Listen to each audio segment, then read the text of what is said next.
नमस्कार दोस्तों, आप सभी का स्वागत है टुडू है। इसमें आज जानकारी जो है अंडमान निकोबार के बारे में जो मैं देने वाला हूं आपको, अंडमान निकोबार से संबंधित थोड़ा सा फैक्ट पहले समझ लीजिए।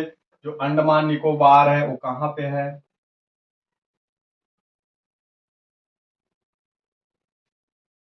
ये अंडमान,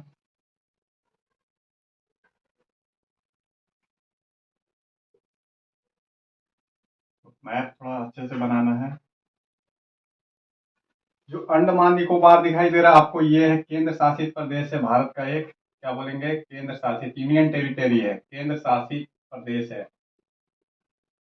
यूटी है, यूनियन टेरिटरी है, सीधा राष्ट्रपति प्रेसिडेंट के अंडर में आता है इसका शासन प्रशासन। पुनः राजधानी क्या बोलेंगे, जो राजधानी है पोर्ट ब्लेयर है, राजधानी पोर्ट ब्लेयर। ब्लेयर भारत का सबसे बड़ा केंद्र शासित प्रदेश है। क्षेत्रफल कितना है, 52.59, सॉरी 8259 वर्ग किलोमीटर का है, स्क्वायर किलोमीटर कर लीजिएगा। 8000 वर्ग किलोमीटर से अधिक का है, आपको यह याद रखना है। जनसंख्या कितनी है, 4.1 लाख, 4,10,000 करंट में जनसंख्या है। अब इसका डिवीजन करेंगे आप। नॉर्थ अंडमान, उत्तरी अंडमान ये है, देखिए बीच में ध्यान से मैप में ये द्वीप द्वीप दिखेंगे आपको। उत्तरी अंडमान, मध्य अंडमान, मिडिल अंडमान है, फिर दक्षिण अंडमान, तो साउथ अंडमान दिखेंगे आपको, ये लिटिल अंडमान। तो 4 अंडमान तो ऐसे हो गए। बीच में एक आपको पास दिखाई देगा, 10 डिग्री चैनल बोलते हैं इसको, 10 डिग्री चैनल। पूरा पोर्शन क्या हो गया, 10 डिग्री चैनल के बाद बोलेंगे कि निकोबार है। अब इसमें भी निकोबार में सबसे बड़ा आपको दिखेगा, सबसे लास्ट में ग्रेट निकोबार, तो ग्रेट निकोबार है ये। इतना फैक्ट जानकारी एक बार फिर से समझ लीजिए। जो आज का इंफॉर्मेशन है आपके पास अंडमान निकोबार से रिलेटेड है। केंद्र शासित प्रदेश है, यूनियन टेरिटरी है, सीधा प्रेसिडेंट के अंडर में आता है शासन प्रशासन इसका। राजधानी है पोर्ट ब्लेयर। जो पोर्ट ब्लेयर है बोलेंगे दक्षिण अंडमान में, यहाँ पे राजधानी है, क्या बोलेंगे, राजधानी पोर्ट ब्लेयर है दक्षिण अंडमान में। पुनः 8259 वर्ग किलोमीटर का है।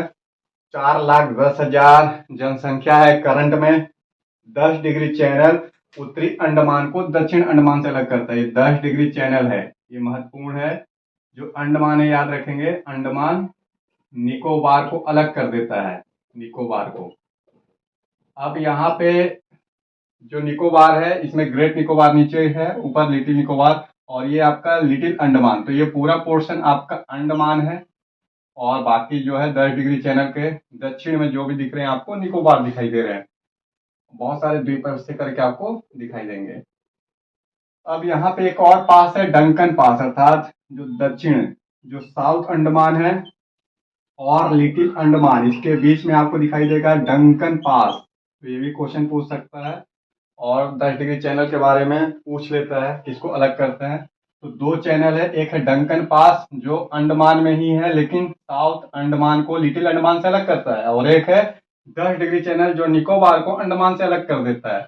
यहाँ के मूल निवासी क्या, मूल निवासी के बारे में एक बार जान लेते हैं। जो मूल निवासी है यहाँ के वो जनजाति हैं। भारत के सबसे पहले निवासी जो बोला जाता है बसे थे, वो अंडमान में ही बसे थे। मूल निवासी में जनजाति है, काफी सारी जनजाति यहाँ पे, जो 342 आर्टिकल 342 के तहत राष्ट्रपति ने नोटिफाइड किया है, वो जनजाति है अंडमानी निकोबारी। तो पहले तो अंडमान के लिए अंडमानी जनजाति, जिसमें बहुत सारी जनजाति है, फिर निकोबारी जनजाति इसमें जनजाति है। लेकिन इसके अलावा जो जनजाति आपको याद रखना है वो मैं लिख देता हूँ, इसमें से कभी कभी मैच करने के लिए देता है जनजातियों के बारे में। जरावा, जरावा जनजाति, सैम्पेन, सेंटिनली, ओंग,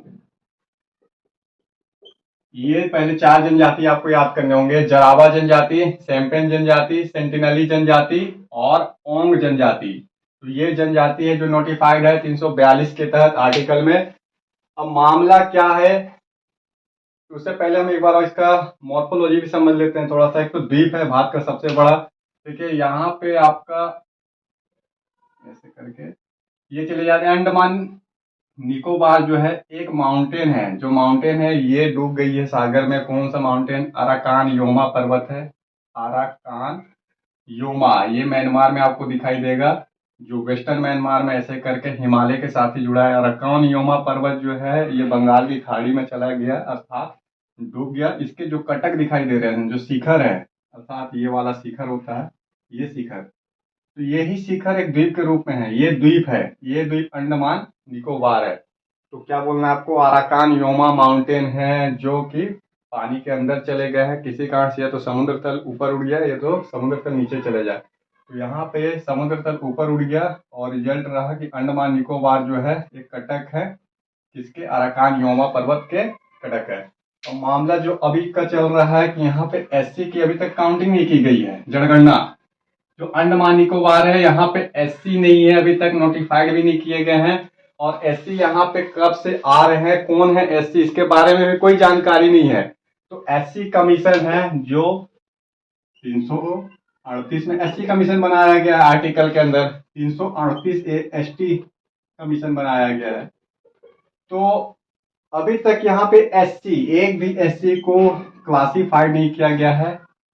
तो एससी की ना तो सूची है और ना ही नोटिफाइड किया गया। इसी को लेके थोड़ा सा मामला अभी मुद्दे में है कि अंडमान निकोबार में जो एससी, एक तो बांग्लादेश से बांग्लादेशी माइग्रेंट है, बांग्लादेशी प्रवासी आए हैं।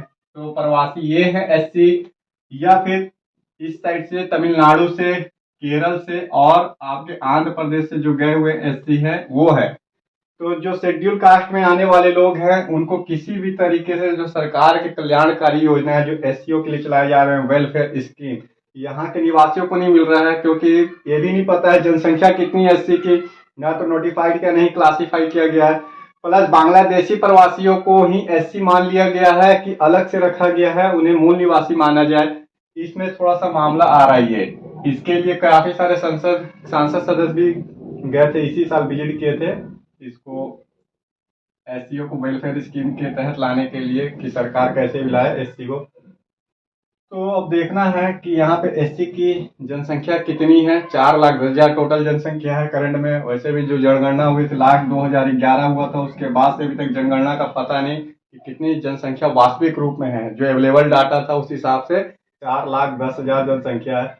और कितने लोग एससी में शामिल होंगे, जो अभी आरक्षण है वहां पे ओबीसी को मिल रहे हैं। ओबीसी को तो क्लासिफाइड कर दिया गया, 38% आरक्षण मिल रहे हैं, लेकिन देखना है कि एससी को आरक्षण मिलते हैं कि नहीं, वेलफेयर योजना के तहत आते हैं कि नहीं आते हैं। इसके लिए अंडमान निकोबार प्रशासन को बोला गया है, कमीशन बैठा है। लेकिन अंडमान निकोबार के साथ साथ यहाँ मामला संसद का भी है, प्लस इसके साथ साथ राष्ट्रपति का भी है। तो तीनों है। नोटिफाइड करने का काम तो राष्ट्रपति का है, लेकिन क्लासिफिकेशन किसको डाला जाए वो तो संसद का विशिष्ट अधिकार है। तो ये है मामला आज का।